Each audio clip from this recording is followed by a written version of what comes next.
সম্মানিত উপস্থিতি, একটি কথা মনে রাখতে হবে, আমরা মুসলমানের দায়িত্ব হলো আল্লাহ রাব্বুল আলামিন কোরআনুল কারীমের মধ্যে বলেছেন, পৃথিবীর মানুষেরা শোনো, ওয়ালা লাকুম লা তুকাতিলুনা ফি সাবিলিল্লাহ, তোমাদের কি হলো, তোমরা আল্লাহর পথে কেন যুদ্ধ করছো না, কেন জিহাদ করছো না? অসহায় দুর্বল নারী পুরুষের জন্য আজকে ফিলিস্তিনের অসহায় শিশুরা, নারীরা, তাদেরকে গুলি করে মারা হচ্ছে, বোমা মেরে তাদেরকে পৃথিবী ছেড়ে শেষ করে দেওয়া হচ্ছে। আজকে তাদের বিরুদ্ধে আমাদের লড়াই করার দরকার আছে না নাই? এখন প্রশ্ন হচ্ছে, আমরা বলতে পারি আমাদের তো সরঞ্জাম নেই, আমরা কি দিয়ে তাদের সাথে যুদ্ধ করব? তারা তো পারমাণবিক অস্ত্র নিয়ে লড়াই করছে, আমাদের তো কোনো অস্ত্র নাই। আল্লাহ রাব্বুল আলামিন সূরা তাওবার অন্য জায়গায় বলেছেন, ইনফিরু খিফাফা ওয়া সিকালা ওয়াজাহিদু বিআমওয়ালিকুম ওয়া আনফুসিকুম ফি সাবিলিল্লাহ যালিকুম খায়রুল লাকুম ইন কুনতুম তা'লামুন। জোরে বলেন আল্লাহু আকবার। আল্লাহ পাক সূরা তাওবার মধ্যে জানিয়ে দিলেন, পৃথিবীর মানুষেরা শোনো, তোমাদের কাছে যার সরঞ্জাম আছে, স্বল্প হোক আর অল্প হোক আর বেশি হোক, তা নেই, তোমরা আল্লাহর জমিনে আল্লাহর দ্বীন কায়েম করার জন্য তোমাদের জাল মাল নিয়ে আল্লাহর পথে জিহাদ করার জন্য বেরিয়ে যাও। যালিকুম খায়রুল লাকুম ইন কুনতুম তা'লামুন, তোমরা এটাই শ্রেষ্ঠ, যারা এই কাজগুলো করবে তারাই শ্রেষ্ঠ যদি তোমরা বুঝতে। জোরে বলেন আল্লাহু আকবার। সম্মানিত ভাইরা আমার, আমাদের বুঝতে হবে, আজকে ফিলিস্তিনের উপর আক্রমণ করছে, আমাদের নৈতিক দায়িত্ব এই ফিলিস্তিনের পক্ষে আর ইসরায়েলের বিপক্ষে স্লোগান দেওয়ার। কথা বলেন ঠিক কিনা? আমরা আল্লাহ রাব্বুল আলামিনকে দেখাতে চাই, আল্লাহ তোমার রাসূলের হাদিস অনুযায়ী তোমার রাসূল বলেছে, মান রাআ মিনকুম মুনকারান ফালিয়ুগাইয়ির বিয়াদিহি ফাইল্লাম ইসতাতি ফাবিলিসানিহি ফাইল্লাম ইসতাতি ফাবিকলবিহি ওয়া যালিকা আদআফুল ঈমান। রাব্বুল আলামিন, আমরা হাত দ্বারা প্রতিরোধ করতে পারছি না, কিন্তু আমরা জবান দ্বারা ফিলিস্তিনের পক্ষে। কথা বলেন ঠিক কিনা?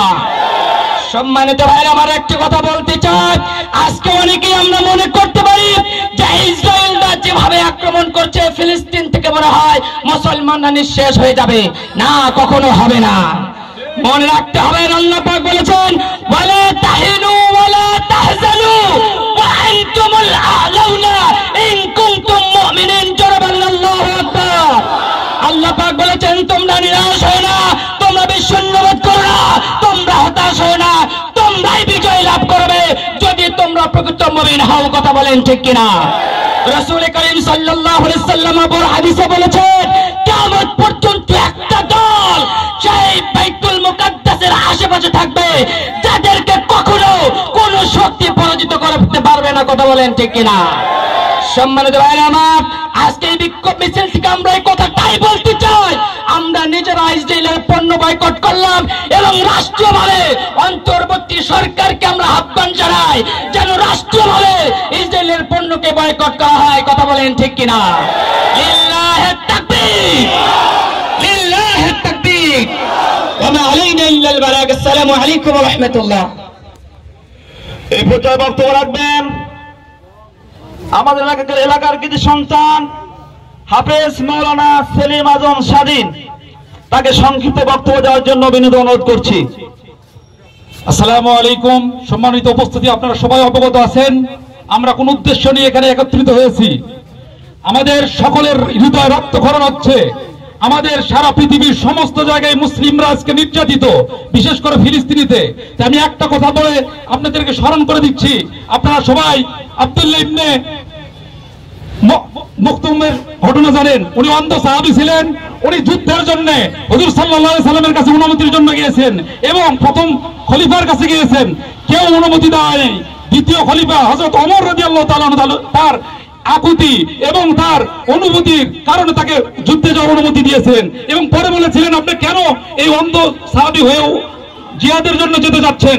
বলছে যে জিহাদে আমি তো অস্ত্র চালাতে পারবো না, কিন্তু আমি জিহাদে আমাদের কালেমা খচিত পতাকা, আমাদের কালেমা খচিত পতাকা তো আমি উত্তোলন করতে পারবো। এই জন্যই উনি অন্ধ সাহাবী হিসেবেও যুদ্ধের ময়দানে উপস্থিত হতে চেয়েছিলেন।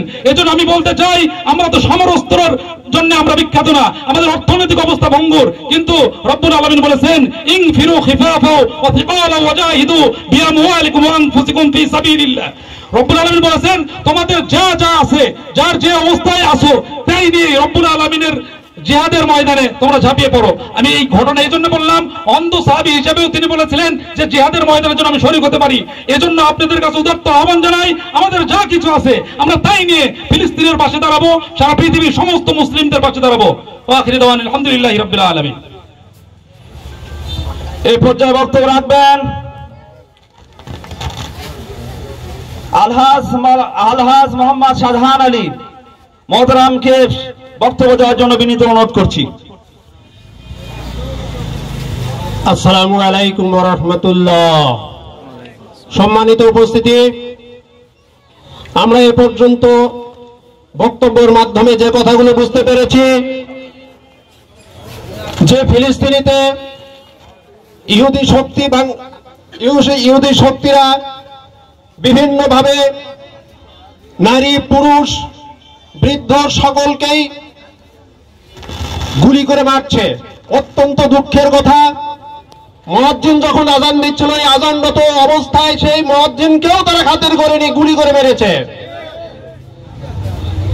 এছাড়াও আমরা টিভিতে বা অন্যান্য গণমাধ্যমের মাধ্যমে যা জানতে পারছি, সেইখানে শিশুদেরকে এমন ভাবে মারা হয়েছে তাদের শরীর রক্তাক্ত হয়ে গিয়েছে, কারো হাত উড়ে গেছে, কারো পা উড়ে গিয়েছে, তাদের বাপ মা